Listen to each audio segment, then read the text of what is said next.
Okay, ladies and gentlemen, I am so excited. Today's guest on Comedians Exposed is producer of Hell Yeah Comedy Events. As a matter of fact, this Friday there is a huge show there. She is known all over the Northeast. You can see her hilarious snack talk videos on TikTok. She has created a comedy mecca at Wawa Social Club. We are so thrilled to have Mama Wawa herself on Comedians Exposed. Please welcome Erin Wohlberg. Yeah. Hi. Hey. What an intro. Golly, I feel fancy. I feel proud of myself. Oh, you should be proud of yourself. You guys, actually, Erin, first off, tell everybody where they can find you on social media. Sure. Facebook, it's just going to be Erin Wohlberg, Wohlberg. And on Instagram, it's Erin.Walls, Wohlz. And that's my main stuff, Instagram and Facebook.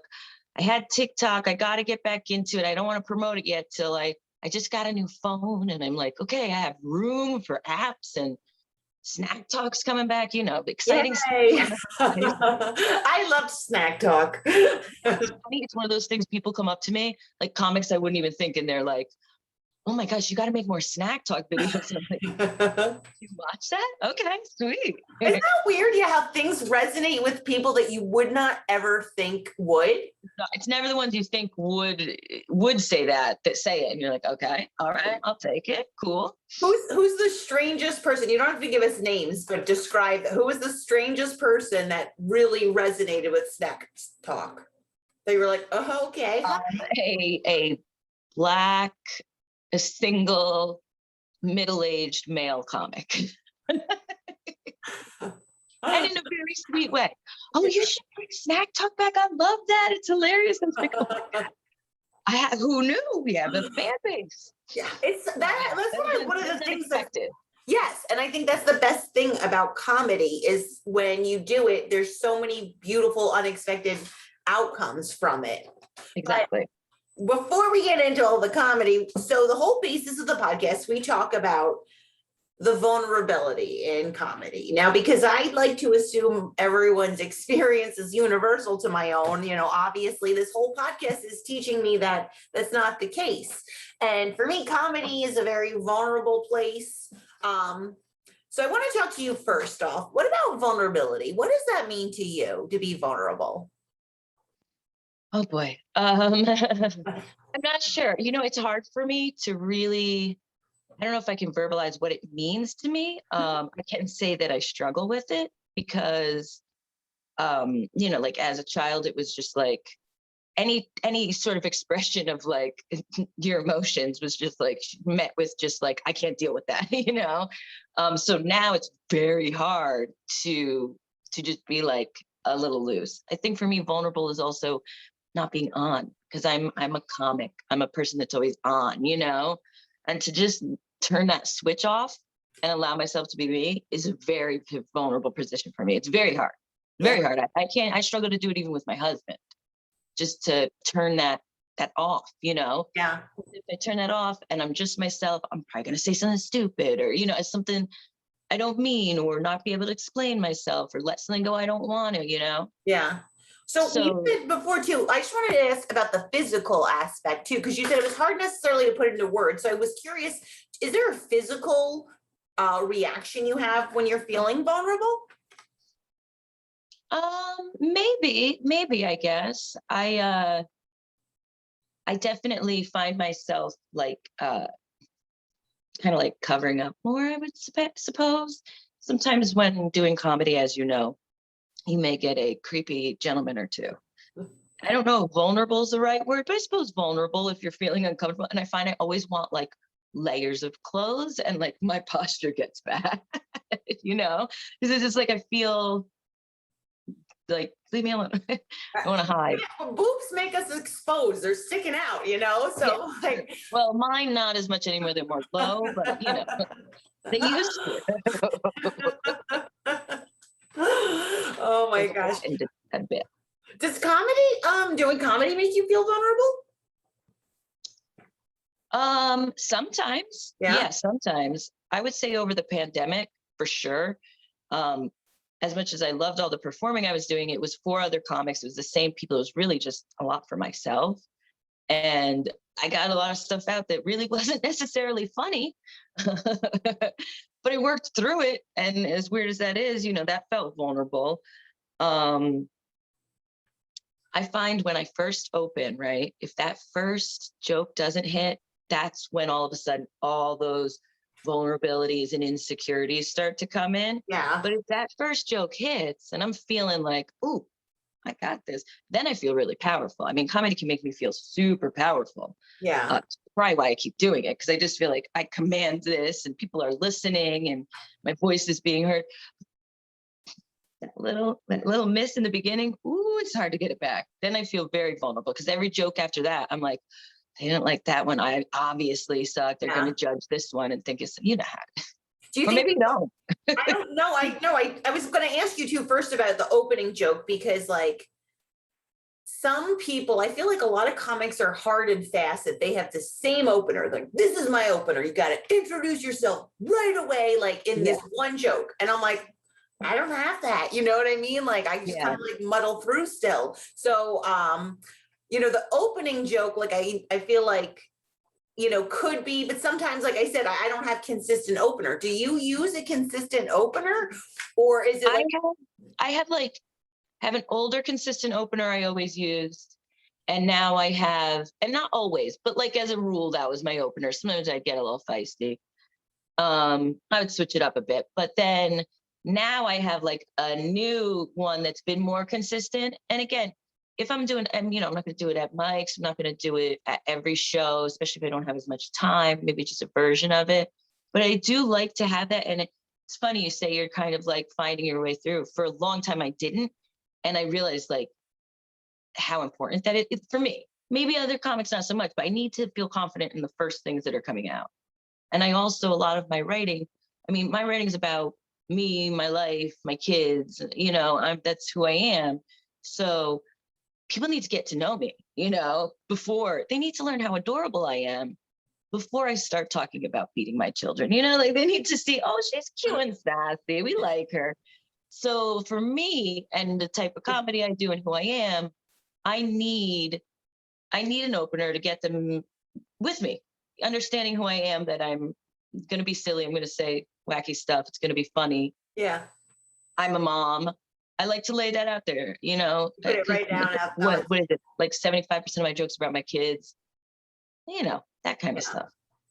So then, like, when you're doing comedy, because earlier you said how being vulnerable for you was because you said you're on as a comic, right? And you're on in life a lot. That's your natural, like, but you kind of also said that you are vulnerable when you're not on, right? Yeah. Yeah. So I'm wondering, like, do you feel that comedy was something that defined who you were, or do you think that like you just needed to, like, you're just a comic naturally, and you're like, okay, I'm a comic, this is how I am, this is what I need to cope with life? I don't know if how do I clarify my question? Basically, like, are you doing comedy because you're a comic and that's how you've survived through life? Or are you doing comedy, like, did you find it after the fact? You know what I mean? Like living, like, you get what I'm saying? Yes. I think I'm a little bit of both. I think I'm a natural comic. I'm always like, every time I'm around people, I'm on and I'm trying to make them laugh. And as I kind of touched on a little, my childhood, you grow up with shitty stuff. My family, what we did for coping was humor. To the point of probably unhealthy, like even in relationships, like my husband, previous ones, they'd be like, Erin, it's not always a joke. You can't always just, sometimes you got to talk about things. You can't turn it into a joke. And I'm just like, I turn everything into a joke. So in that sense, I guess I would say that I'm like, that's a natural comedian part of me. But as far as the forming them fully and figuring out, especially with the microphone in your hand, what your voice is, that came later. And that came after my kids. Yeah. I mean, and I'm still figuring it out. Yeah. But I started comedy after I had my 2 kids, and I've always been a performer. I've always loved live performance. I did theater. I sang with bands, like live performance. There's an energy that I'm fully addicted to. I can't get enough. That energy of being on, people watching you, in person, and just that energy. I love it. I'm addicted. But I always performed, like I said, theater or music. And I was in mostly cover bands. So it was never me, my words. And then I had 2 kids. I definitely struggled with who am I now? Because I was always a party girl, a wild woman. Now I'm like, am I only a mom? Can I still be this? How do I get this out? Also, I need to get out of the house. Yeah. Also, my husband doesn't find me amusing anymore. I need to find people who find me amusing. And so in this journey over the past 3 years now, I'm just discovering what I want my voice to be, what I'm confident about, even the flaws, but I can confidently express them and know that someone might find it relatable. We can all laugh at our crazy. So I'm going to say that part came later, but the natural inclination to make everything a joke and to be silly and to want to laugh about things and want to make other people laugh about things, that's from youth. That was there before. Yeah, that's a great coping mechanism. Humor is 100%. yeah, 1,000,000%. yeah. Got me through so much, and my family. I mean, that's what we did. Yeah, well, I mean, I think it's like evolutionary what humans did. You think about in terms of surviving, like just going back to like being a caveman and how fucked up it was, right? And like you had to like keep going on and keep going on. Like there had to be someone in the group that had to like lighten the mood, because again, I think it's about survival and it helps us have hope. Yeah. So it's so important. And I think It's that's so like, necessary. yeah. It's so necessary. You ever be in one of those, like, because I also struggle with, emotional things and some mental health issues. Surprise, surprise. But you ever be in one of those deep, dark places and you feel like you're never going to get out, and then something just makes you laugh? I mean, what better medicine is that? It just takes your brain away for a second. You feel like a human again.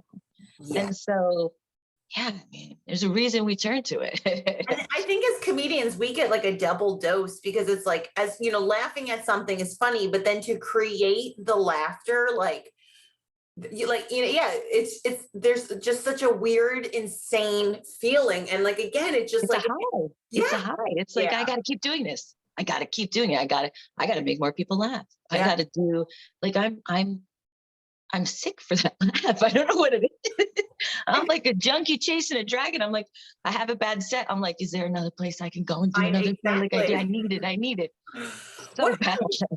Too, like, because I wanted to talk to because like again, that's part of it, as having bad sets. And it's so brutal. Like the swings are very emotional. You know what I mean? Like the feelings that are stirred up. So it's like, yeah, it's an amazing high, but it's a fucking shit, like when it doesn't go well, especially if you want it to go well. And if you get your hopes up, sure. You get your hopes up. How does that, when stuff doesn't go well for you, how do you rebound, and how do you react and how do you rebound? It's weird. Not well. I'm not good with it. I don't handle, some comics handle bombing great, or maybe they pretend. I'm not good.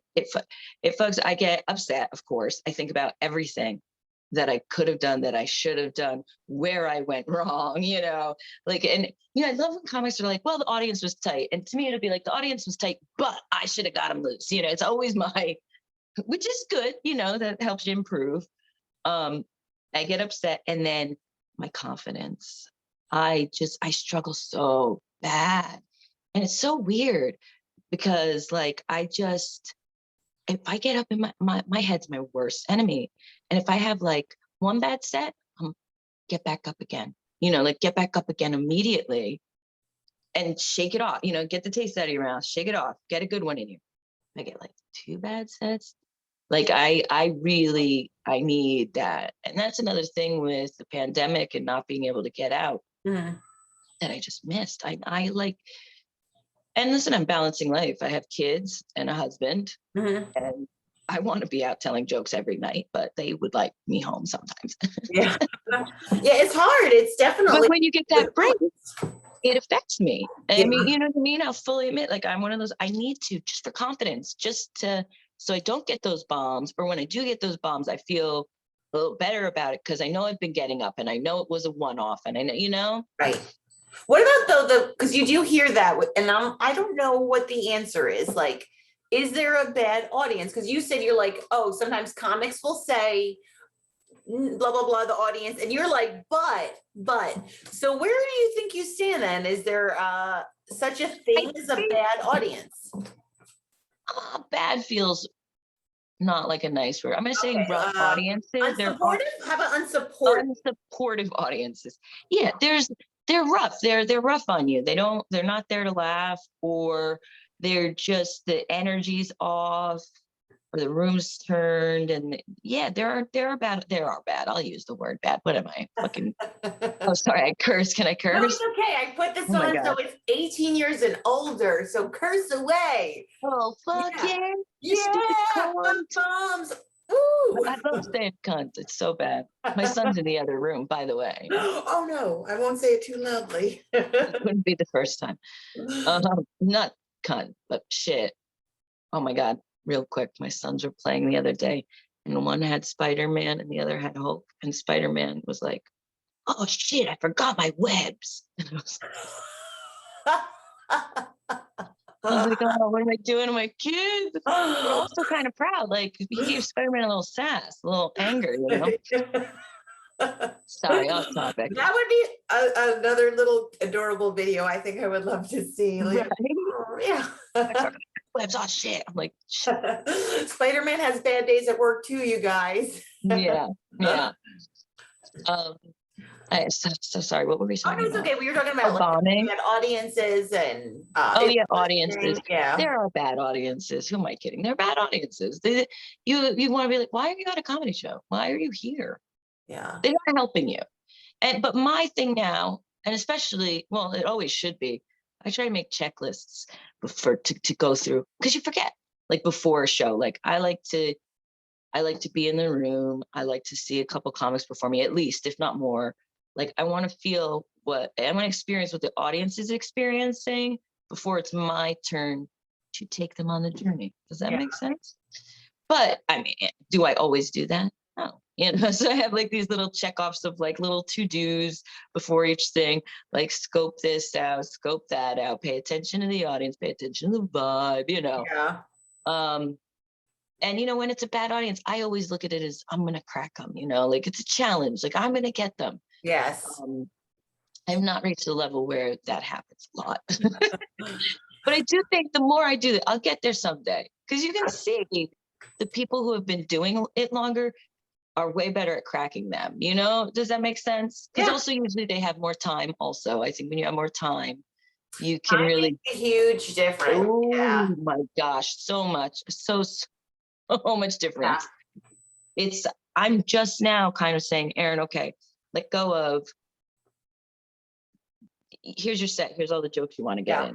Okay, cut that in half. There's your jokes, and make the rest like crowd work. Because crowd work and that energy you get in between them, it's priceless. It's a good skill to have.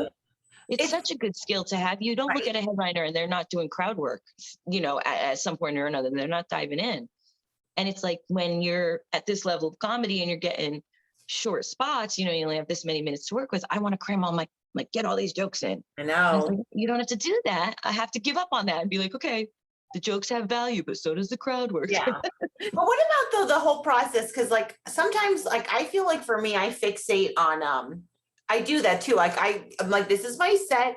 Like I'm going in, like I'll have a show and I don't necessarily give a fuck about who's in the audience. I'm just like, this is my time. This is my set. This is what I want to work on, which can oftentimes end tragically because then it's like, none of these people really care about any of these topics because I didn't gauge them, but it's like, I know going in, I'm like, for me right now, comedy is really like about like, this is what I want. This is what I want. I'm this very selfish place.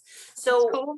Yeah, it's okay. It works for me, but again, it's not for everybody. So again, for yourself, what about you? Where do you, find yourself? Like when you go in, like, how much of comedy is for just you? And how much of it is for you wanting to make sure that the audience has a good time? That's rough because it really is both those things. Um, I think I can't enjoy it unless the audience has a good time. So I guess the most important thing for me is that they have a good time, because then I can have a good time, because I feel like that's my job. But I mean, I want them to have a good time because I'm doing stuff for me that I think is awesome. So that's not really an answer. 50-50. 50% is for me, 50% is for the All audience. right, good. Well then, but when we play Would You Rather later, you're gonna have to choose. You're gonna have to Okay, I'll do pick a that. I'll side. do that. What about you? Okay. A friend of mine was saying, who's a comic, like a third, just, and this makes sense. You think about how the world operates or voting and stuff. A third of the Yeah. audience is gonna like you. A third of the audience is gonna hate you. A third of the audience is gonna be indifferent. Do you find that to be true? I've never really thought about it. But thinking about it now, yeah, that kind of feels this right. Yeah. I mean, it makes You sense get with that life. part, that little, you get the cruise, the pockets that love you, and I just try to focus on it. Yeah, that's what I was gonna ask you. Where do you look? Do you look at the person who has the mush face on that looks like they want to like sell you insurance, or do you look at your cheerleader and you're like, yeah? I tend to look at the cheerleader, especially if I'm not feeling, myself. If I'm not like really feeling the set. If I'm really feeling the set, I might look at the one that's not getting me and try. I want to break you, but who doesn't want to look at a person that's enjoying them? A fan, my fans. Oh my God. I fixate on the people that hate me.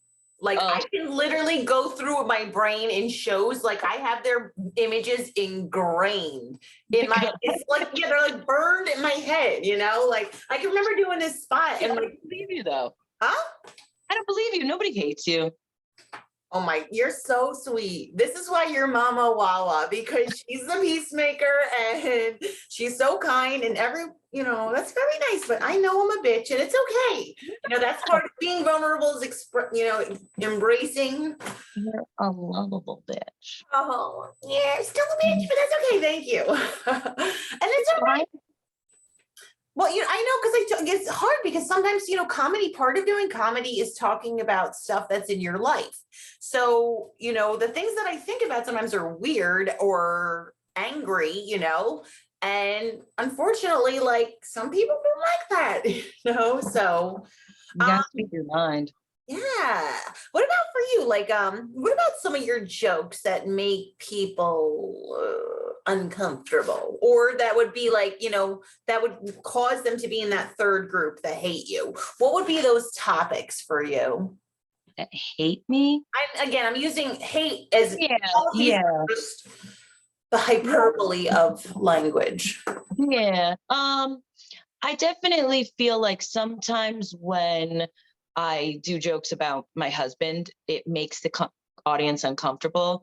And it's really because I'm venting about my husband. I'm not really making jokes about my husband. I kind of learned that through the pandemic because, it was a rough year for everybody. And so I would be doing these mics, and thank goodness they were just open mics, but I'd be like, just going off. And I'm like, okay, now you're just angry ranting about your husband. That makes people uncomfortable. They don't want that, But how was it for you? Feels kind of good. It feels good. And then I regret it because it also feels like, wow, you just said way too much over a microphone, Is there such a thing as saying too much over a microphone? Yes, of course there is. Okay, so then, because that goes to the question, can you joke about everything? No, not everything. No. I can't personally. No, but a lot. But some things, no, I can't. But I don't know why. I should be able to, you would think. Like what? I guess I could. People in my life would not appreciate it. Does that make sense? I guess I could joke about anything. Yeah, I could joke about, just about anything. But no, I have to be respectful that not everybody's like me. What would be a topic then? You don't have to give us a joke. Well, It's okay. yeah. Because I know, especially too with comics, man, we always go for the jokes, I think. But then when we live in the world with Always. humans, like you said, so what would you joke about and who would be generally, again, uncomfortable by it? Mm, my husband Okay. and anything that is about being okay. How to explain this? I'm very like, okay, now I'm doing a lot of crowd work. I find that I just kind of sexually harass a lot of people. And I'm just like very forward. And I have some jokes about, past life Erin being a partier and, wild one and all that. You like, I brought the camera in. I actually have to charge it. That's why I did that. And that would make him uncomfortable. That would make him uncomfortable. I know who he is as a person. He's not a comic. He's not, he would feel uncomfortable and I would hate that. I don't want to do that, At the same time, I gotta tell my jokes. Also, I've turned rooms against me by being pro Epstein, like but it's how I am. Yeah, I I think I think I've heard that joke though, and also too, like, because you explain it, like, I don't think it just like when you break it down. I'm not really like, pro Epstein. no, No. yeah, exactly. But that's like the thing with comedy. It's like I think you can about joking about anything because it's like the explanation and the synthesis, and the fact that Yeah. it's coming from your truth. Yeah, absolutely. I mean, it's I think it's great, but to each his own. Yeah. What about too? I want to talk again with comics about the physicality of doing comedy, about being on stage. For me, it took me a long time to do comedy, just because I'm not a performer. I don't have a performance background really. I Yeah. didn't like being on stage. I don't like being on stage. I don't like people looking at me, right? And I think a lot of them, yeah, I think it stems from just, growing up, body image, yada, yada, female shit for me. And I'm generalizing female because a lot of men have the same experience, blah, blah. I'm like just thinking those Judy Blume novels in my head, I guess. So what about for you? Is there any anxiety around the physicality of doing comedy, of performing it? I don't think so. Sure. Listen, am I a little insecure about my body? Yeah, I am. But I don't feel I like physical stuff.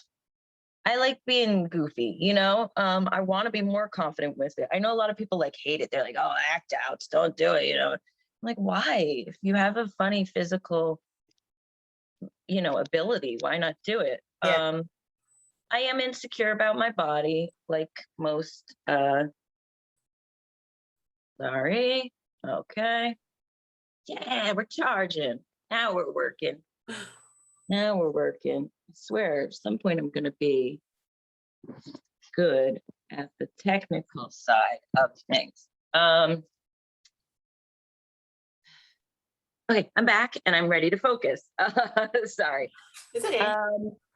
The physics. Or, not even anxiety. I'm just curious because to me, do you think the audience going up on stage, how your physicalness is, do people prejudge you, or is there an expectation, do you think, that your physicalness gives off?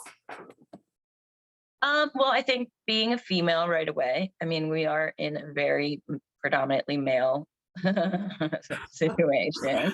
So right away that changes, that's going to change an audience's perspective. I think that for whatever reason, people look at female comics very differently than male comics. Like,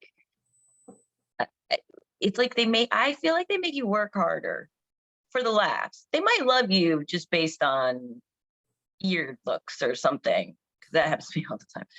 But like they make it work harder for the laughs, and then I feel too like, oh God forbid I'm too inappropriate, like, and then tell a joke about my kids. It's like, oh, okay, like those two things can't go together. Yeah.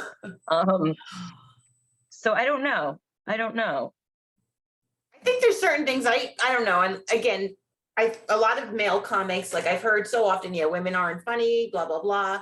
I do kind of agree with you that women have to work harder. Like, I just even think, because I like to joke about things that are like very terrible. I have a terrible sense of humor, you know, and like, for example, like abortion jokes. Abortion jokes are the worst. They're the worst ones to do. And I remember, you know, some guy doing an abortion joke that was very wow. And I was like, oh, okay, this audience is game. The audience loved it. And it was harsh. And then I went up and I'm like, no, they didn't like me. And I'm like, the only thing I could attribute it to, I'm like, okay, because the jokes worked. I believe the joke works. I'm like, is it because I'm a woman talking about this? You know, and I don't have kids. So I think that's more unsettling for people. You know, they're like, what's wrong with you? You know, she's a witch. But do you think, what about that for women in comedy? Do you think that certain topics are harder for us to overcome, to joke about? Depending on the audience, yeah, for sure. I mean, you know, I think that if I did an entire set, like, you know, talking about my genitalia, people be like, stop talking about your pussy. But dudes do it all the time. Oh. I'm not sure. I mean, I'm not very controversial, but I do talk about admiring Casey Anthony sometimes. So I guess that's a little. You're dancing I on explain it though. I explain it. I always explain it at the end. So that makes it okay. Yeah, I'm not sure. I don't have any abortion jokes. So I just try to make jokes about all the female things that, especially too, I love being at Mike's and you have all these men joking about it and shit. And it's like, bro, okay, like, you know what I mean? So like, I'm like, I gotta have rape jokes in my arsenal. I gotta have abortion jokes in my arsenal because I'm like, you fucktards are gonna do it. It's like, I'm gonna do it too. yeah, you should be allowed to. Yeah. What about you? Because you do have a music background and doing comedy and theater, which one is the hardest or makes you most uncomfortable? What was the hardest area of performance for you out of those three? Comedy. Yeah. How come? Easy. It's my own voice. It's me. I wrote it. I came up, you know, it's me. It all relies on me. It's my performance. It's my joke. If it doesn't go well, it's all on me. With theater, you know, it's a script. Yeah. Somebody else's words. I'm playing somebody else. And with music, either if it's an original band, you know, that's a little bit more vulnerable, but you also have how many other members of the band. So it's not just you. Comedy, 1,000,000% the hardest. Yeah. But also probably 1,000,000% the most fun. Yeah. And the one I love the most. That's awesome. Well, Erin, I love talking with you today. Before we wrap up, I just want you to do me a favor. Can you plug just where, again, one more time, where we can find you on social media? And I know you said you had a show coming up, so if you can tell everybody where we could find you for that. Yeah, sure. Let's see. My social media, it's Erin Wohlberg, ErinWohlberg. Instagram, it's going to be Erin.Walls, WOHLZ. Hell Yeah Comedy Show this Friday, the 21st. Yeah. This Friday, the 21st, it's Hell Yeah Comedy Show, Wawa Social Club, North Bergen. It's a big old party. If you hit my social media, you will be able to see that. And I have two. Can you still see me? I just see your name. What's that? Yeah, I see Erin. You just your screen. Oh, sorry. I'm just checking the calendar on my phone. I'm such a technology dork. Like I can't figure out anything. Yeah, no worries. I just turned 40. I feel like I'm 75. I just got a new phone and it changes so quickly. Oh my gosh, it's so bad. Okay. It's insane. So yeah, here we are, May. Okay. July 5th, I'm going to be headlining in Florida, New York at this place called Hillcrest. And on, I'm sorry, that was June 5th, I said, right? And then June 12th, I'm going to be headlining for the South 40 Brewing Company comedy series. Amazing. So very cool, very excited for both those. Yeah, I think it's gonna be a great time. It's going to be an amazing time. I'm so excited. So again, you guys, I'll post the dates in the bio information when I post the episode for everybody. So that way you can have links to it. Because again, to support Erin headlining, Yeah, you're so stoked. And thanks. are you excited, my love? I'm so excited. Yeah. I got to do a show in Florida, New York with the same producer, like a week, 2 weeks ago. And I got to do 20 minutes and the crowd was ready to laugh. And I felt so in the zone. I was like, this Florida, New York loves me. So that's where I'll be the one time. And then the other one, I'm psyched also. I mean, it's great. It's great to think that people even think of me and say, hey, you want a headline? Like, that's like, yes. Do you trust me? But it's an awesome feeling. It's an awesome feeling. Also, people if you hit up my social media, I have other shows too. Those are just the biggies. The big But one. I love to see anybody at any of them. Okay, well, definitely, like I said, I'm gonna tag you. So you guys, Cool. everybody could find Erin on social media. And I just want to say it's been awesome talking with you. I really appreciate all of your time, first and foremost, because Erin, like again, as Mama Wawa, she is very busy cleaning up the emotional, messy lives of a lot of degenerate comics. They're my babies. Yeah. Little babies. No, she's wonderful. We love her. And Wawa, again, has become such an important part of the New Jersey comedy scene. So I really thank you that you could take time out of your schedule to meet with us and sit down and expose yourself. Yeah, Erin, thank you. Thank you so much. I really had a blast. This was nice. It's awesome. Yes. Oh, can't wait to see you, girl. You too.